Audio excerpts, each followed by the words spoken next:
Welcome back. We're going to be making maple barbecued moose tenderloin with a side of freshly picked beet tops. I know it sounds different for the beet tops, something I'd pick every year as I thin my beets out over the course of the summer.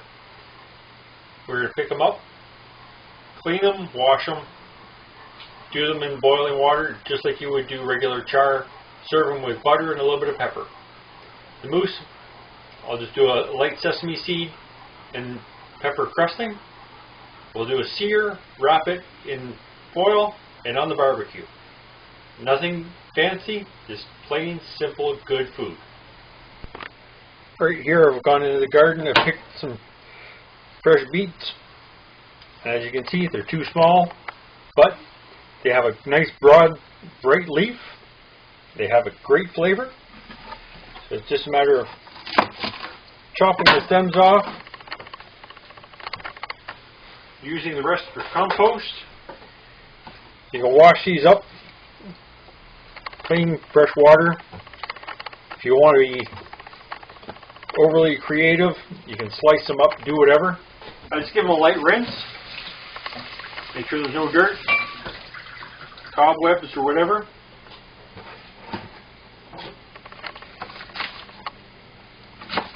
Give it a rough chop.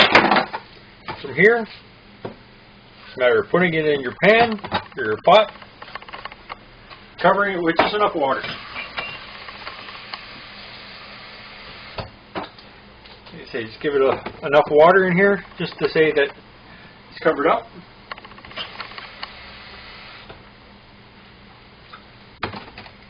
And that'll be ready to go on the side burner of the barbecue. We're going to get our protein ready now. I'm going to get my plates cleaned up. Alright, here I've got a small portion of moose tenderloin. All the silver skin has been taken off, and this is at room temperature. Don't try and take it right out of a cold fridge and cook it. It's going to give you a different texture. It's going to congeal on you and not give the prime flavoring and texture that you're going to want. So here I've just got some plain white toasted sesame seeds. I'm going to cover half on one side. Just give them a light loving to go in. And then on the other side, we're going to give it the zest. We're going to give it some freshly ground pepper.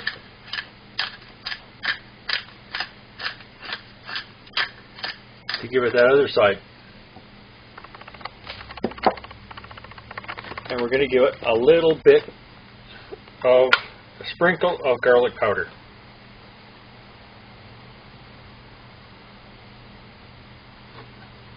That magic powder that does everything. So there we go. I'm going to get my barbecue set on a medium-high heat. I'm going to use a cast iron skillet to put a sear on this all the way around, and I'll show you how we're going to do that. Alright, this is where it starts to get fun. We're going to take a little bit of olive oil, make sure the pan is well seasoned, and this is just to put a sear on here.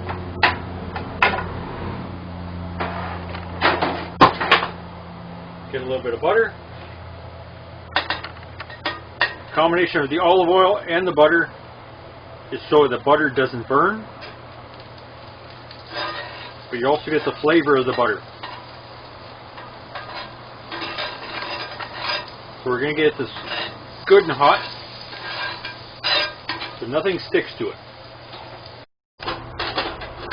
The butter's got a little bit of caramelization out of the butter, and we're just going to take our piece of meat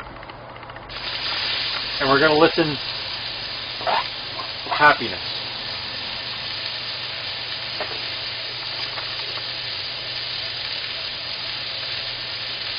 We're not looking for a full cook on this at this point. We're just going to let it go. We're going to sear the outside, and that's where we're going to put it on our piece of tin foil.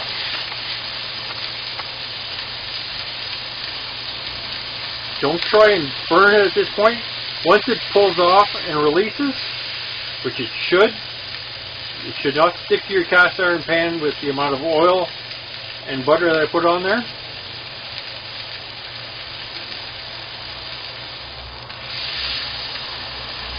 You're going to do all the sides and the ends.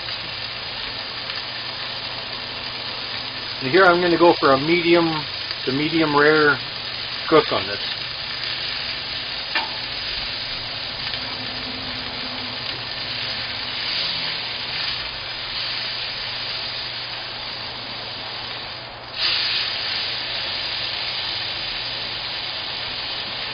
We jokingly call this bologna at the camp.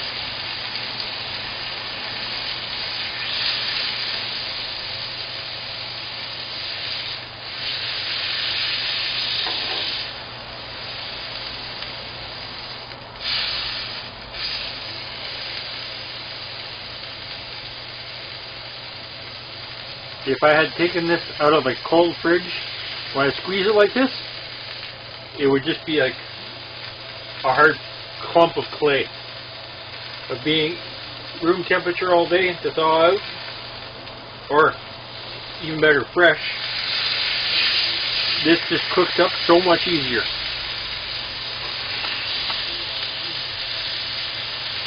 I'll just let this go a little bit on this side. Alright, so here barbecue is already set to a medium temperature. I'm just going to take my piece of meat and lay it in a foil. We don't want this lovely piece of meat to dry out.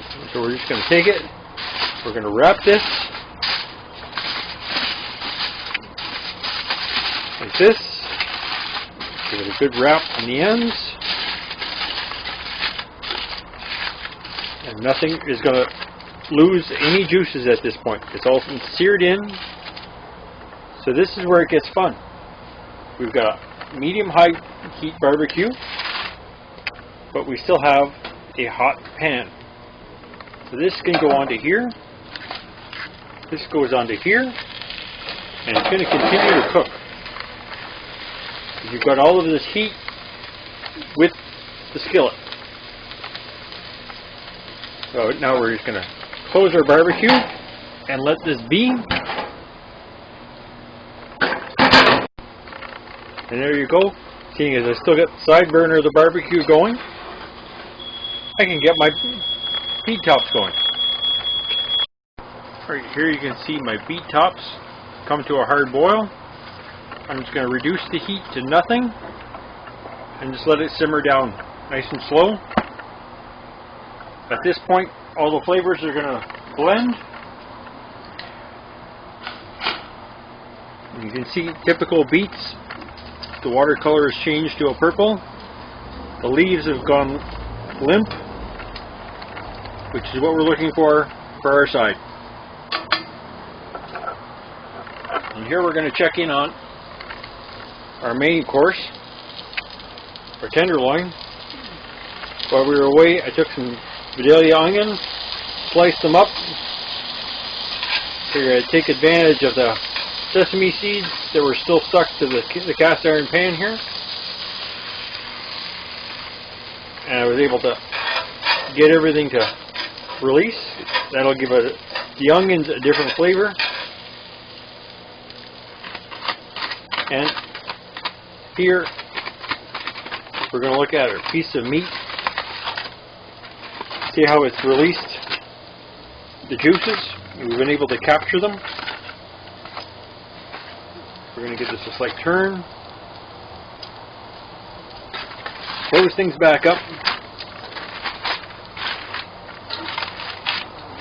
Be careful not to lose any of your juices.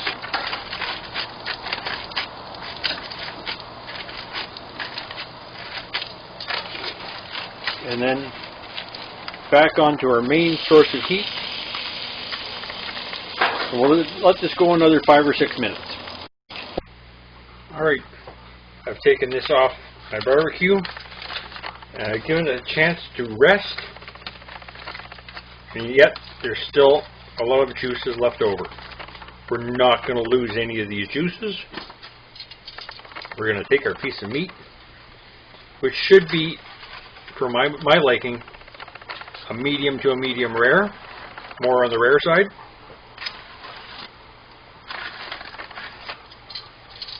And I'm going to turn this here. This smells delicious.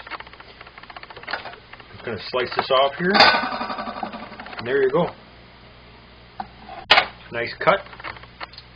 Yes, it's still red, bleeding on the inside, but that's the way I like it.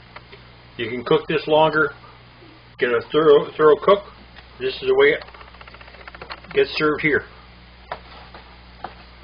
which should be medium to a medium rare. See the doneness of that?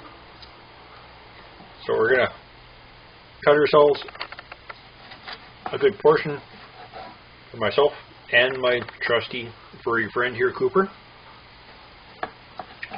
I know he eats better than most people. I've taken my plate and it's been over top of my beets, which I have not drained yet. So I'm going to plate this like that. I'm going to take my beets, which are still in the water, which they boiled into. Just going to let them drain out.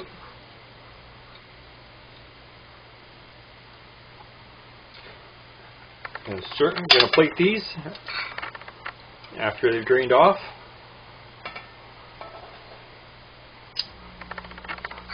And this tastes a little bit like Swiss chard with a more peppery flavoring to it. So here, I'm going to clean things up a little bit.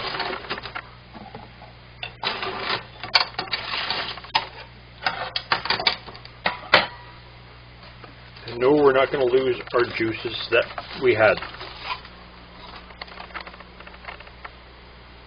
We're going to pour some of this right over top. We're going to save that. The balance, we're going to put it, of our meat, we're going to put it back into the foil, and we're going to wrap it up and just let it cool down even slower. For our Swiss chard,